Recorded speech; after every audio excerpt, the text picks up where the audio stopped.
Thank you. Thank you so much. And thanks everyone for joining. I know everybody's super busy coming right out of the holidays, but it's a real thrill for me and for Aaliyah to be with you together, but to be with all of you and to know how many of us educators, teachers, administrators, policymakers, scholars, students are all interested in this field, remain so passionate about it, believe so deeply in it. And coming out of the holidays, I mean, if there's a moment in which social and emotional learning skills and attitudes and values are practiced, it's probably during the holidays. So for those of you that had joyful holidays, congratulations.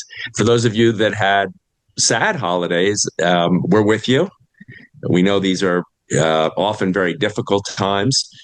For those of you that got lots of people together in a kind of a unified way, where the relationship skills were strong, congratulations to you and bravo. And what a gift, what a privilege to be together with people we love. For those of you who felt some of the divisiveness, some of the pain, some of the separation in our country and in our families and communities over the holidays, we're with you. We understand, many of us.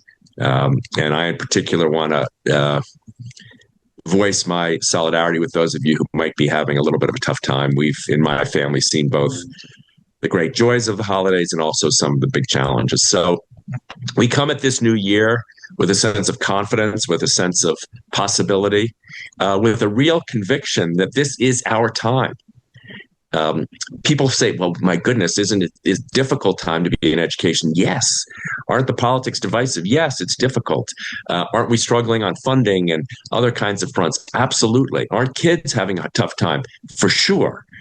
Isn't this a time of great teacher stress? Yes, all of the above.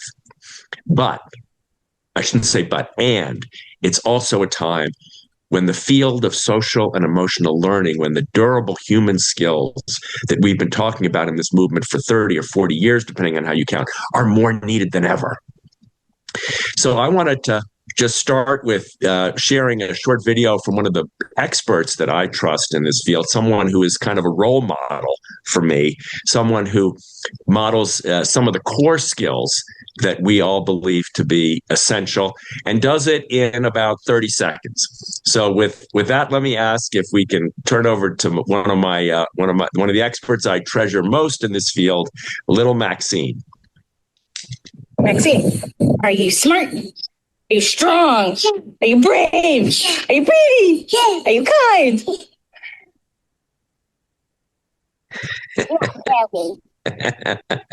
Not really, Maxine says. I love seeing Maxine do this because you can see already in her relationship with the person inviting her to share this sense in which she has already internalized some of her strengths and some of her challenges. As she has already internalized the capacity to be honest about them. She has already internalized the skill of being able to manage how she's addressing or responding to these questions. So, some people have to get PhDs to learn this kind of thing. Some people have to go through long credentialing processes. But I want to remind us that at our core as human beings, as children especially, the gifts and qualities of attitude and skill and value that we aspire to internalize into the education system, into our communities and families, these skills and values are already there.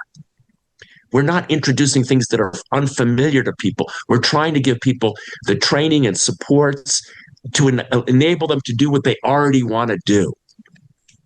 And so that's why I think this is the year of back to basics. We can get distracted by so many things in this field. In education, we're competing with so many issues. But in the field of social and emotional learning, in the field of social and emotional development, if we focus on the basics, we will make a difference in the lives of children. And that's all children. So that's why we're back to basics this year. And Aaliyah, we're so grateful that you've been in this leadership position for so many years. I know there's change on the horizon and all that, but I want to say on behalf of the field, not just the board, how proud and grateful we are for the leadership you've shown, and want to hear your thoughts on how we think about these basics in the context in which they're being challenged and implemented today. Thank you so much, Tim. And it really is. I always look forward to the state of the field. It's hard to believe this is our fourth one. And when you and I first talked about having a state of the field, it was really an opportunity for you and I to come together and really share what we are seeing within the field and what we're seeing, not only you and I as we engage and are part of the field, but from our partners and collaborators, not only across the nation, but really across the world. And so really appreciate this time. Thank you to everyone who has registered to join us today.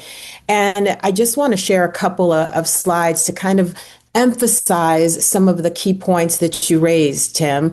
We are in a moment where education's at a crossroads. I am actually, I'm on the road right now at an event that I attended yesterday. Much of the discussion was about the importance of innovation in education right now. How do we approach some of the challenges with curiosity to be able to innovate and see the future of education? And so recognizing that really this is a time for us to really think about what of those foundational skills that we know are so critical, not only for academic success, but really life success. And so I just want to share a couple of things we know. If we can go to the next slide. Absolutely, there is still a focus on academics. We need to be really drilling down on how do we ensure that our young people can read? How do we make sure that our young people can do basic math and not only just complete it, but actually get to a point of proficiency? And so we have to address the importance of academics squarely in this conversation. And to your point, it's easy to get distracted by all of the things, but the bottom line is we have a whole crop of young people who aren't literate and can't do basic math. So yes, we absolutely need to stay grounded on what are the supports that young people need to be able to be academically sound. Another one of our challenges, if we could go to the next slide, is there is a real mental health crisis that is still persistent and consistent amongst our young people.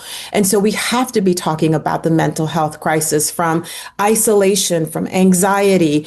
These are also core tenets of the education dialogue right now. And what are the skills that young people need to be able to manage the anxiety, to be able to build relationships with their peers? These are all part of the skills that we're talking about. We could go to the next slide. Also, a real reality that we are losing our educators and teachers are burned out. Also, we have to address the overall well-being of our educators. And when I say educators, I'm not just talking about classroom teachers. I am talking about all of the adults who touch the lives of young people when they walk into a school building. So we have to be thinking about the adult social and emotional well-being as well.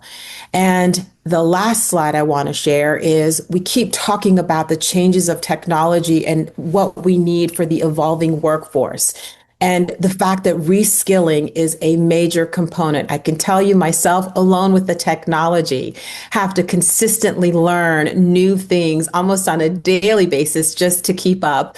And to also prove to my kids that I am not a dinosaur, because they love to say I'm a dinosaur when it comes to technology.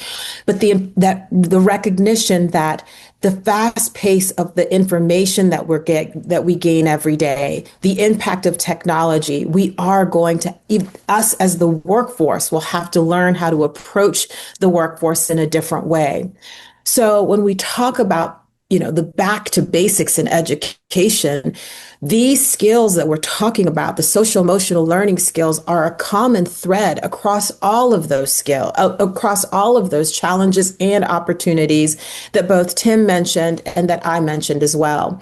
And I want to just, before Tim, I ask you the first question, just kind of circle back to Maxine. One of the things that I appreciate about Maxine, that to your point, at such a young age, the self-awareness that she displayed, and how important that self-awareness is, regardless of age of the continuum. And so as I think about the skills, I appreciate Maxine displaying that self-awareness. And it's made me have to take a step back and say, wait a minute, what skills do I need to sharpen and work on here? So Tim, to jump into the conversation, I want to ask you, what are these skills that we're talking about? And as you think about our current evolving world, the climate, what would you say is one of the top skills that we should really be focusing on as we get back to the basics? Yeah. I think the first thing to remember, Leah, and I've in preparation for this discussion, I've scanned a little bit the literature and talked to some of the best experts, teachers, and scholars.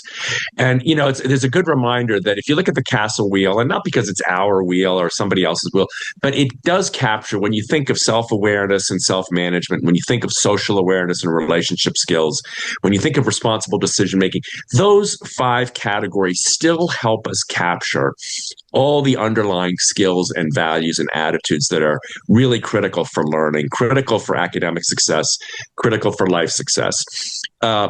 If you had to pick one, people often say, like, our colleagues sometimes say, well, what's the most basic, or what's the essential? If I could only do one thing, we don't want to only do one thing, but if you could only do one thing, I think the evidence is really clear that the capacity to self-manage, to self-regulate, is the most powerful skill we can teach our kids.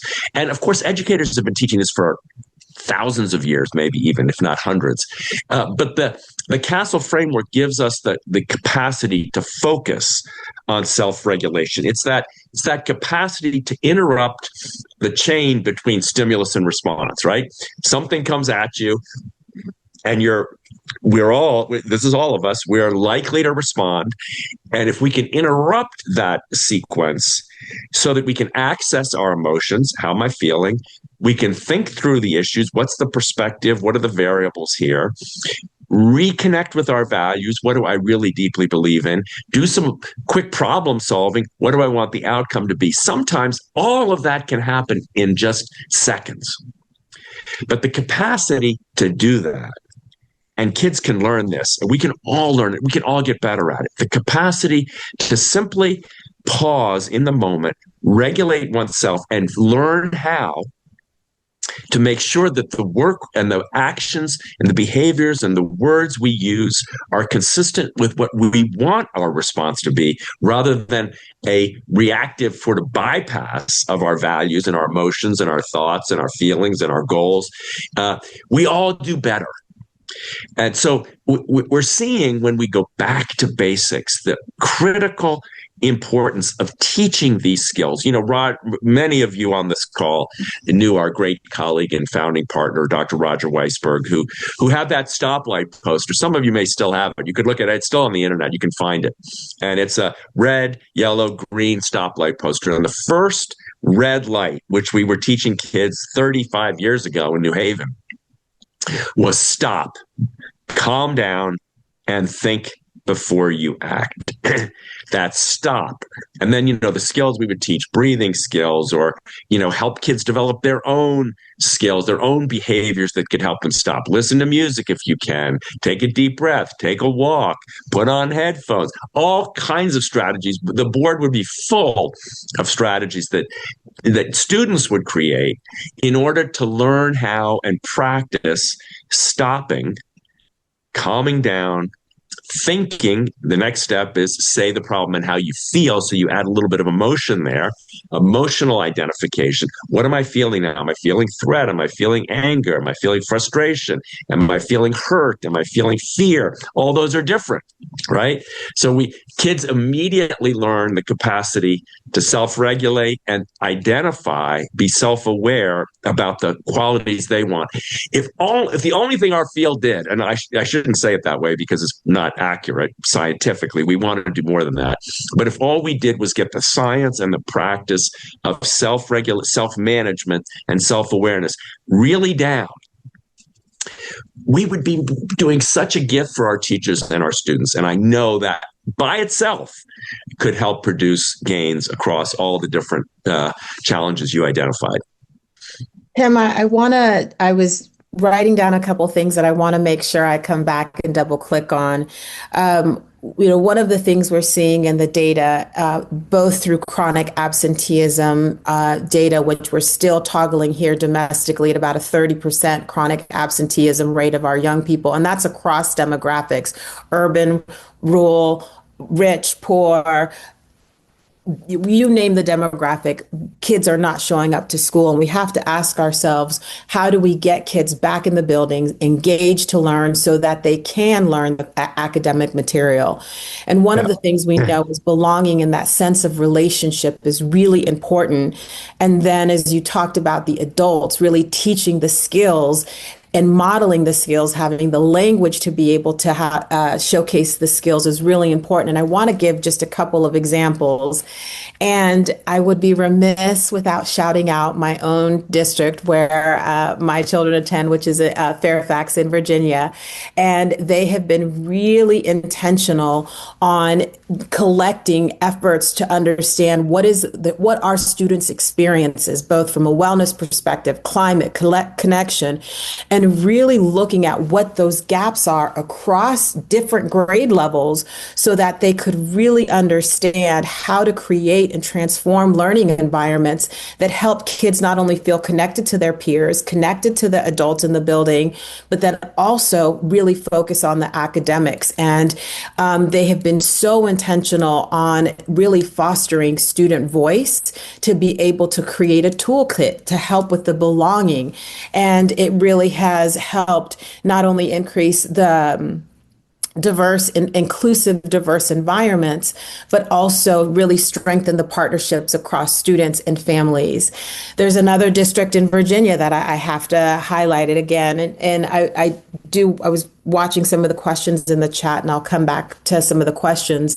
But we also see there's a district in Virginia that has really been focused on school-based coaching to really increase the strong implementation of evidence-based social emotional learning, both in elementary and middle school.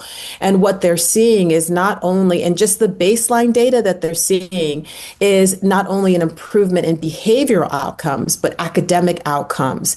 And so really we're seeing district after district, school after school, who are really paying attention to how do we make sure our young people know that they belong and they have a place and have the relationships within the school building, but also really focusing on the adults so that they have the professional development, the training, the skills to not only be able to model the SEL skills and create these environments for young people to practice the skills where they are organically, but also tied directly to the academic outcomes. So, I mean, it's so important, Ali. I just want to underscore it's so important that when we look at the state of the state of the field includes now model implementation strategies.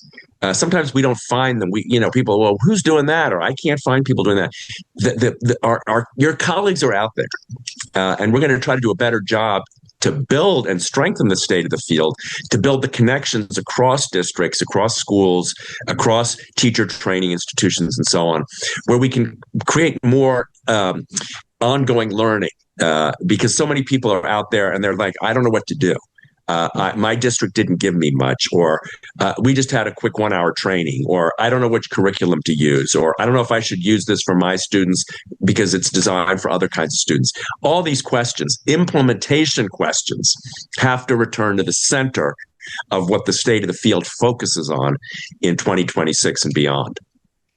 So I know we have some other questions. Okay. But there's two questions, so you have to help me there. Okay, you got it. You got it. So I want to address, or not address, but really just kind of highlight or emphasize that one of the things that Castle has not only been known to do, but is really important is our program guide, to your point on evidence-based programs. We currently, our guide to date has 99 evidence-based programs within that guide. So if you are curious or you want to know what are those evidence-based programs, what should I be thinking about, please visit Castle's website and download our program guide. That will help. The second thing you talked about, communities of practice. That is also one of the things I take great pride in, that our teams do an extraordinary job, is creating communities of practice, both at the district level with our community network partners, our SEL fellows, and then also our collaborating states initiatives. But we have some new offerings that we are going to be pushing out later in the spring to really focus on some of these topics that we're grappling with in the field. So please stay tuned to our website and our newsletter for some of the new offerings.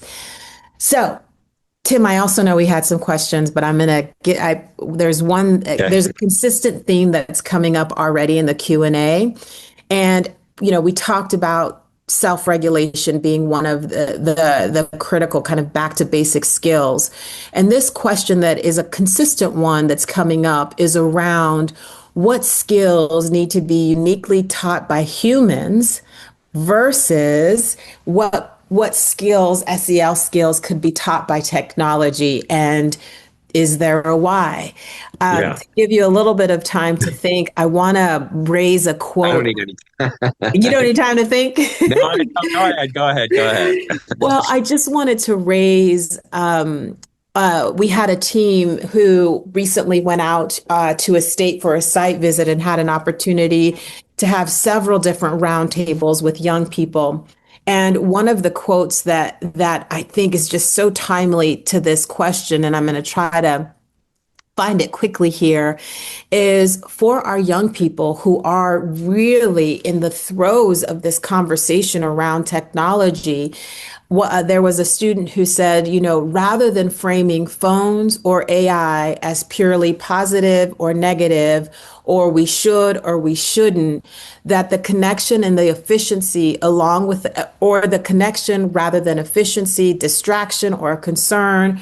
One student said, these tools aren't going away. We need to learn how to use them responsibly.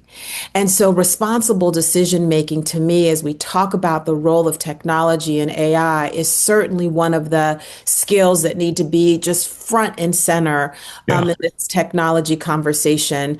And so I would say responsible decision making and critical thinking, really being able to analyze the massive amount of information that you can get just by pushing, typing in your prompt and pushing enter, and you get this massive amount of information. And how do you think critically through that information? And so, how would you respond to that question? Well, look, I think, let's be honest, we're in the throes of a massive change. A lot of the ways in which we've taught skills historically, like self-management or self-awareness or relationship skills, the examples have been, somebody threw your book off the desk. Okay, how do you self-manage? How do you express yourself? How do you problem solve in that situation? Or the examples have been about things that happen at home and other kinds of things. Those are still there. But here's the new elephant in the room. There is an attention stealing business that is designed to distract, to inflame, to divide, and to, I'm sorry to say, often produce a lot of social isolation. Now, I'm not here to attack the social media world or attack the algorithm. I'm here to try to follow the lead of that student you just quoted, which is to say, how do we manage this new world in which children are being subjected to an attention and a relationship thief? That's the way I'd put it. Now, that's putting it in very negative terms. The positive version of that is we have in the social and emotional learning field the skill frameworks and the instructional frameworks and the evidence that shows people how to do that, how first to manage your attention. You can't walk around all day with this device. You can't see my device and let it decide what you're going to pay attention to and still be a healthy learner, or a healthy teacher for that matter, or a healthy partner in a relationship. We've all got to learn how to regulate it. We can teach that. We need new patterns and new collaborations on how to teach that. I mean, there's obviously the legal framework. Should we ban these devices from schools? Should we ban them from classrooms? All that conversation will be healthy and important, and people will differ on it. But what we know we can do is we can help kids learn how to manage their attention. We know we can help kids do decision-making exercises that allow them to do exactly what you just said. How do I interpret this data? What do I do about it? What are my values? What are my feelings? What does my empathy tell me I should do when I see someone being bullied? What is my desire to be heard myself do? How do I use my social equity? How do I speak my truth in the face of things that are happening around me in school? All those are skills which we didn't used to apply to social media and to AI and to the algorithm, but now we must, right? So new lesson designs are emerging all the time in the field. The state of the field is teachers and program developers and curriculum writers and researchers are fast at it, trying to write new lessons, trying to adapt existing programs, trying to evaluate whether they work, and trying to measure the impact and empowerment. A lot of people say to us, well, can't we use AI to teach social and emotional learning? I'm non-committal on my answer. I'm sure there are ways we can do it. I don't think that's what we need, though. I think what we need to do is use social and emotional learning to manage the emerging technologies that will both improve our lives if we use them well, but have some risks to not improving our lives if we don't. Mm-hmm. I would love, this makes me think of a school example, Marcus Garvey Elementary out of Chicago. They have been implementing social emotional learning for 15 years, Yeah. and they have been super intentional on integrating SEL and academics to create these learning environments. But what to me is interesting, currently this year, their focus has really been on relationship building and relationship building by focusing really on academic discourse and teaching young people how to share their opinions, how to listen actively, how to respond accordingly. And when we talk about some of these basic skills, like to me, that can't be taught through AI. That is real time people together working and having opportunity to practice the skills. And that's communicating clearly, active listening, showing the empathy and how to build and maintain these relationships. And so there are real opportunities, to your point, to think about getting back to the basics of the skills and what does it mean even with the changes like technology. I found the Q&A button. I'm just like, I could spend the rest of this hour just reading the questions and trying Yeah, even haltingly to respond. Genius questions in here. Some of these questions are just fantastic. Some of them we don't have the answers to, but we'll help you find them. But I do want to point out this point you're making, Lee, and there's several questions about it. And we'll talk about this a little bit towards the end, but we hear this discussion about durable skills, human skills we're using now. Of course, social emotional learning skills. There's very little difference of opinion in our country. Now you can say, what's he going to follow this with? Like there's difference of opinion on everything in our country. There's not much difference on the importance of the durable human, social, and emotional skills for the workplace.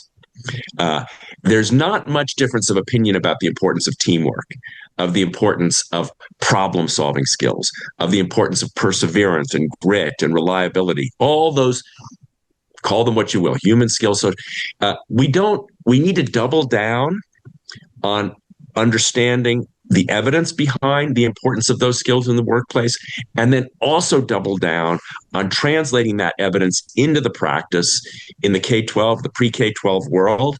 So we're learning that a new bridge is emerging, I would suggest, between the business world and the SEL world, where we don't have to fight, really. I mean, I know that sounds kind of like a sort of a low base, but we don't have to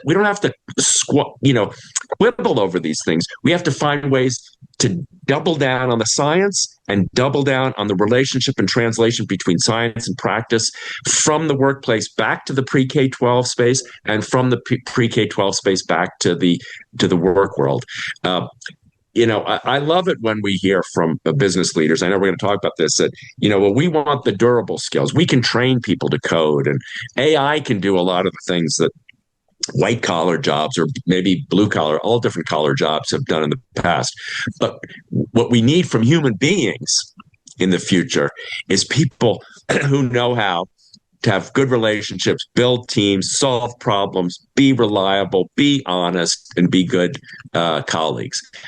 That's where I think we have a great opportunity for consensus in the field of social and emotional learning. Mm-hmm.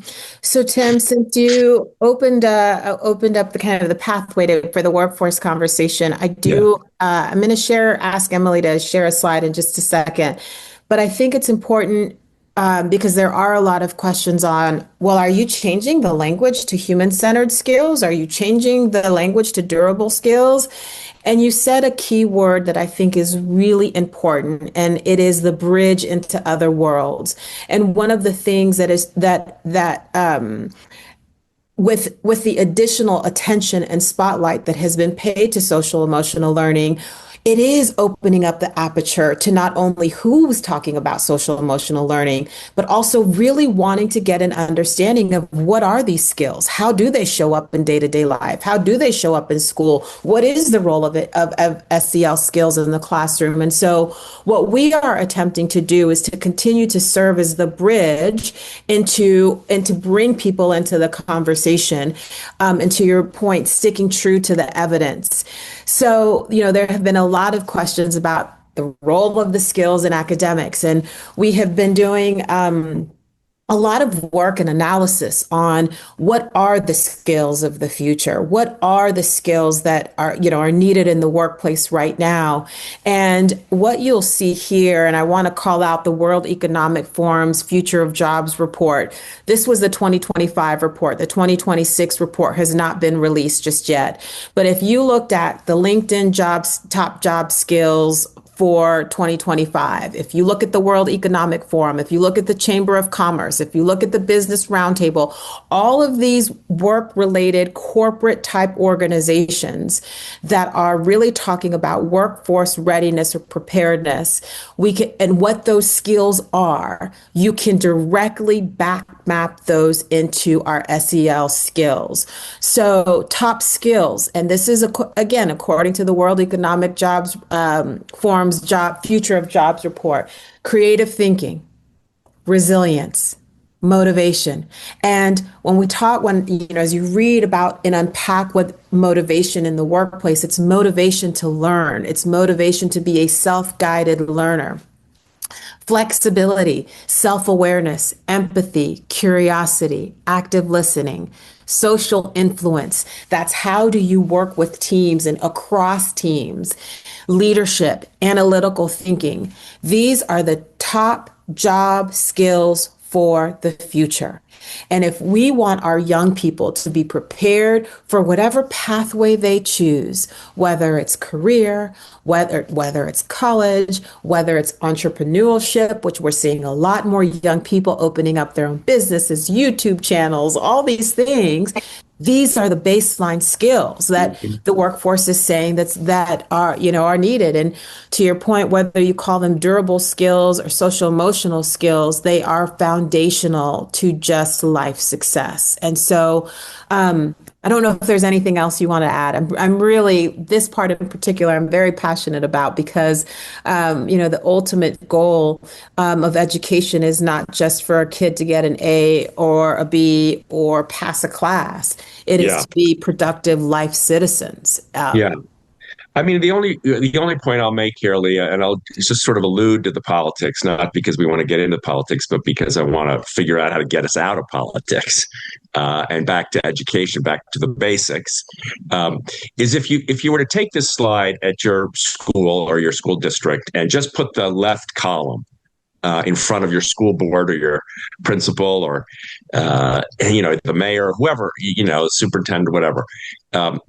If you were to put that left column there and say these are the skills that have been identified by the World Economic Forum as critical to the future for our children's, our young people's employability and civic responsibility and connection and so on, you're not going to get much disagreement.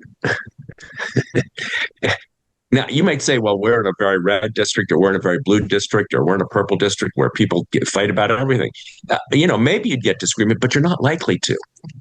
The disagreement tends to come when there's distortions of different perspectives, and then labels applied to different perspectives, and then assumptions made about different perspectives, and then judgments. But when we go back to the basics, there's not much disagreement. I'm not saying there's none, but there's not much. So this is why this year, when you think of the state of the field, so many of the questions here, how do we get back to teaching? Teacher asking, how do I teach kids who are more fearful now than ever because of larger political forces? How do I teach kids who are more anxious now than ever? The answer is in part to, again, back to the basics. How do we communicate with each other? How do we seek help when we need it? Help seeking is a critical skill taught in many, many, many evidence-based programs. How do we connect with others who are feeling the same way we are in order to help shoulder the burdens and the fears and the anxieties that emotions bring up for us? How do we keep ourselves safe? These are all skills we can teach, whether the child is very worried about mom or dad or themselves or violence in their neighborhoods or in their communities, or whether they're worried about how to manage the internet and their desire to build a small business in high school or something like that. So I'm so convinced that the skills we have in our field are essential to the problems we're facing as communities, as families, and as children. That if we can somehow disentangle ourselves from the competing pressures that sometimes distract us from the basics, I think we can rebuild confidence from some sectors. Someone asked about funding. Jeez, it's brutal. I mean, it's brutal out there. Grants are difficult to get. Federal and state funding is more and more challenging. Sometimes we have to change the way we speak. I'm not an advocate for changing the field. I think the field is social emotional learning. That's set. I don't think there's any way to undo that. And I don't think there's any reason to change it. But I think getting back to the basics will help us bring people who might have been. I heard about a governor in a very red state, a state where they had banned SEL, just the governor introducing legislation to make sure that teachers can teach children how to disagree without being disagreeable. I'm like, okay, let's start there. Let's go back to how do we disagree? How do we self-regulate? How do we listen? How do we speak our truth? How do we assume positive intent? All the basic skills that are taught through relationship skills and responsible decision-making. Let's start there because there seems to be consensus that our kids need to learn those skills. Yes. So on that point on consensus that our young people need to learn these skills, why don't we turn to how do we make sure our young people have these skills in the education system? Because one, we know, to your point, the importance of them. Two, an opportunity for young people to practice real time. And somebody actually put in the Q&A, practice, practice, practice, practice. I mean, that's how you get better at any skill it's through practicing. But how do they get them? Yeah. Well, I think, look, there's a short answer and there's a longer answer. Let me start a little bit with the longer answer. Implementation science, I know it sounds like a big term, like I came up with some big term. It's not my term, obviously. But implementation science is really important for us to get back to. Our colleague, Dr. Shelley Berman, just has a book that just came out describing an analysis of several implementation models over the last 7 or 8 years and analyzing the role of leadership, the role of teacher training, the role of ongoing coaching, the role of assessment, the role of pupil personnel staff, the role of families, the role of teachers unions, and so on. This complicated stuff, making things implemented at the level that they will be of a high quality, based on evidence and sustainable, is hard work. We need to get back to the hard work of understanding and sharing the best learnings we have about implementation science. How do we make changes in schools that make a difference for kids, that are sustainable, and that produce good outcomes? That's the long answer. The short answer, like the person in the Q&A said, practice, practice, practice. Here's my short answer. Teachers, teachers, teachers. It's like real estate. It's location, location, location. High quality SEL implementation depends on teachers, teachers, teachers. I know principals are important. I know policies are important. I know funding is important. I know families are important.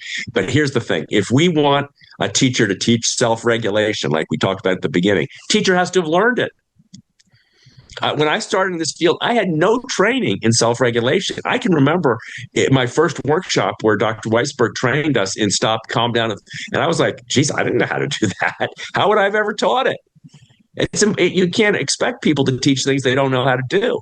So we've got to focus on, and it doesn't take a lot to learn these things, but it does take training, and it takes some ongoing coaching and support, and it takes ongoing integration. So I'm not just teaching kids how to deep breathe, but I'm teaching kids how to deep breathe so they learn the dates of the Civil War, they learn the placement of the comma, or they learn the importance of the Harlem Renaissance or the literature of Langston Hughes, or whatever it is you're teaching. We want the kids to get the content, but sometimes they have to learn how to self-regulate in order to be able to pay attention, in order to learn. That takes some support for teachers. But, another one of my mentors, James Comer, said to me 30 years ago, sustainable change in schools will happen when we take the needs of teacher training seriously. And until we do, it won't. So I would say, my short answer is teachers, teachers, teachers. My longer answer is CASEL, together with all the people on this call, need to build communities of practice around the science of implementation so we get better at it and better at translating it into sustainable practices for others. And Tim, I just want to also underscore, and to your point, not to get into the politics, but to address it, this piece on implementation science. There's been a lot of concerns, to your point. Well, how do we know that SEL is being implemented effectively? And if it's not, we should get rid of it. And we face similar challenges across the field of education with implementation, whether it is how we teach literacy and young people to read, how do we teach math? Right. This question around implementation is true across the entire education conversation. And there's also another common thread across this conversation is the importance of professional development for our educators, protecting the time and the investment, meaning the resources, the financial resources, to be able to give our educators that high quality professional development that they need. And also there was a question but Aaliyah, just to your point, when SEL is not being taught well, and you say that it's not being done well, let's get rid of it. Nobody says, oh, our reading is not being taught well, let's get rid of it. That's right. That's right. The basics here is summarized from my point of view this way. It's not a question of whether or not we teach social awareness and social skills or emotional awareness. It's not a question of the only question is whether we do it well. We'll do it. We do it. One way or the other, you're doing it. We're all doing it. We're doing it on this call. The only question, you can't get rid of it. You can do it poorly or you can do it well. Evidence gives us a leg up on trying to do it well. The idea, the illusion that we can somehow get rid of relationships, get rid of emotion, get them out of the school, as though that would contribute to learning or as though that's a human possibility. It's impossible. Only one question. When you see it done, are you doing it well or are you doing it poorly? And if you're doing it poorly, how can we do it better? Yes. Only thing that matters. Yeah, I want to showcase a district in New Jersey who they had really through teacher surveys, they were able to show that, yes, there was a high interest in implementing social emotional learning. But through their teacher surveys and teacher interviews, they found that particularly in high school, there were some real gaps in, to your point, effective implementation of social emotional learning. And what the district decided to do is, to your point, not get rid of it, say, wait a minute, we need to put some additional really time, training, and resource clarity. And really what that did was, one, it underscored the importance to support certain populations within the district who wanted to implement social emotional learning, but just didn't feel confident or they had a commitment to implement social emotional learning, but they didn't necessarily have the tools. And so they really focused in on the professional learning and particularly connecting social emotional learning to STEM context to ensure that academic integration tie. And what they're seeing is a longer term, more sustainable implementation of social emotional learning and teacher buy-in. And so there are places who are spending time and recognizing, hey, we really need to invest more with our teachers. They have the commitment, they want to do it. It's just providing them the skills and the tools to know how. Yeah. I mean, I think Just another point on this, and I know we've seen some great models on improving teacher training, like I think the California model you were going to mention, the California legislation that's trying to upgrade our focus on teachers. Um, I do think it's on us to recognize that sometimes we haven't been clear enough. We've tried. Castle and thousands of our partners and educators have tried. But in this year of basics, that's the way I'm calling it anyway. In this year of basics, we need to get back to the basics of definitions. People still come to us and say, I don't understand what it is. We have a definition, we've had it 30 years, but it's not tight enough. It's not sharp enough. It's not quite crisp enough to have people go, I get it immediately. Like that's a definition has to be, the people have to say, oh, I get it. Our definition points to the developmental needs of kids, but it doesn't nail it the way we need. We need to nail the evidence on skills and attitudes and values. Clarify it. We need to nail the evidence on program implementation that the program guide is trying to do. Upgrade that work. We need to clarify the understandings on implementation science and those kinds of things.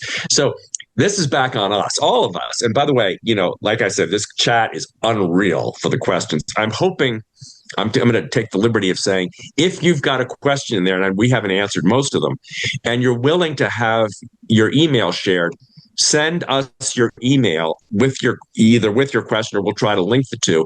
And there's someone in our universe. This is a collaborative after all. This is not the kingdom of social and emotional. This is the collaborative for academic and social emotional learning. There are answers in our community, in our collaborative. We're not going to get to them all today, but I would love our teams to try to figure out who might have good answers to your questions and how to build the relationships and connections between the many people in our field so that we can get those answers socialized and shared. Thank you, Tim. Tim, a couple folks are just wanting you to restate the title and the author. Yeah, the author is Shelley Berman. The book is reviewed in the current edition of our journal, the Journal of Social Emotional Learning. I don't have the title sitting in front of me, but if you Google Berman and SEL, I'm hoping you'll find it. Shelley, you owe me if you're on this call. But it's terrific. It's terrific. It's really worth our time. Okay. Happy to give it a boost. Well, Tim, we probably have time for one more question. And Okay. Part of the state of the field is really to set the tone for the remainder of the year. And so as you think about the future of Castle, the future of the work ahead for the next year, you mentioned getting clear on definitions. What are some other things that you think as a field we should really be paying attention to and or really elevating in this time? Yeah. Well, I think we want to get away from something new and back to something basic. SEL and academics. You talked about it. If we don't produce improvements in academic and academic learning, we're not worth paying attention to. That's just, I'm flat out. I think we've all been around this issue for long enough to know high quality evidence-based SEL produces gains in academic achievement. And if we're not doing that in the implementation program ways in which we're implementing today, we got to get better. So let's focus on SEL and academics. We've got to focus on distraction, AI, social media. It's the elephant in the room for our kids. It's the elephant in the room for our country and maybe even for the world. We've got to build new networks of people collaborating around how to manage it and how to make sure that we're healthy and supported as we do so. I would just say the last thing I'd say is many people in the chat have alluded to overwhelm by many different names. This is a tough time for kids. We know that. It's a tough time for families. We know that from the mental health data you alluded to at the beginning, Aaliyah. We know it from the learning data you saw at the beginning. Let's not pretend that's not the case. Let's just be optimistic. No. We all need each other. We need each other. The right and the left, we need each other. Teachers, parents, we need each other. We go to school board meetings and people are fighting with each other. We got to get away from that. We got to remind each other that we're all trying to do our best. and that sometimes it feels like it's just too much. And that's good social emotional learning, is being honest about where we sit and where we stand, and being willing to be open with others that we need each other. So I hope in some indirect way, maybe it sounds too soft for a webinar like this, that we can devote this year also to really caring for one another. Um, I alluded at the beginning that, a lot of tough things are happening. I don't have to name them. We all know what they are. Mm-hmm. It's tough on our kids. Painful. Watch our kids lose hope. Watch them feel like questioning their futures. Watch them withdraw. It's tough on teachers. This is tough stuff, gang. The good news is this field gives us the chance to be honest and direct and work towards healing, so that we can learn, so that we can be hopeful again, so that we can be idealistic again, so that we can regain our footing as a country that believes in each other and believes in all the things we can do. I'm not naive. It's not going to be easy. There's a lot of problems, but this is a field where we'll find the skills and attitudes that builds the relationships that can make us give us a shot. Thank you, Tim. So as I was reflecting, and as we mentioned, as many of you also may know, I will be stepping down formally from this role in March. I took some time to really think about my own educational experience and journey, and which of my teachers really embodied social emotional learning, the skills that we're talking about. And there's many that I'm very fortunate, whether it was Miss Gill and Miss Crowley, some of my high school teachers, Coach Wheeler, my track coach. But one teacher in particular really stood out, and that was my 8th grade English language arts teacher, Mrs. Wells, who I will never forget. And when I think about why she's so important, one, it was one of the first classes I can remember getting an A in. I was not a stellar student, so don't judge me, Tim, but I was not a stellar student until really 8th grade. But Mrs. Wells did some things that transformed my perspective on learning in the classroom. One, she created such strong relationships. I actually, for the first time in her class, remember feeling seen, like Mrs. Wells knew who I was. So she developed strong relationships. She created this environment where we could express ourselves freely and ask questions and know that we were safe. And so in cleaning out the basement, I found my very first project that I got an A from her on that I have kept all these years. So this is Aaliyah's 14-year-old self looking, project. And as I prepare to kind of transition out of this role, as I think about really to the state of the field right now, I want to, one, just express deep gratitude to all the people who are doing this work every day and doing it in, to your point, Tim, in really difficult context and in a really difficult time.